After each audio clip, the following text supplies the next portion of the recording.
салом як хабар. Чанд вакили думаи давлатӣ ба Владимир Путин президенти Россия пешниҳод намуданд ки низоми додани патент ё иҷозаи расмии кор ба муҳоҷирон бекор шавад. аз ҷумла Сергей Миронов роҳбари ҳизби Россия бо адолат барои ҳақиқат ки бо муҳоҷирситезиаш машҳур аст гуфтааст системаи патентро бояд бекор кард.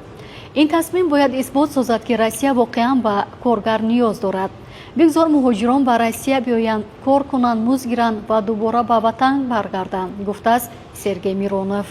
Владимир Путин дар посух ба ин гуфтааст бояд дар ин бора фикр кунад ва эҳтимоли бекор кардани патентро ҳам рад накардааст. аз Эхтимоли миллионро гирборди асосӣ 1 миллион сомонӣ ҳар моҳ то 30 000 сомонӣ бурд карда мешавад. бо 3,5 сомонӣ агар рамзро ба даст биёр ва иштирокчӣ бозӣ бурднок шав.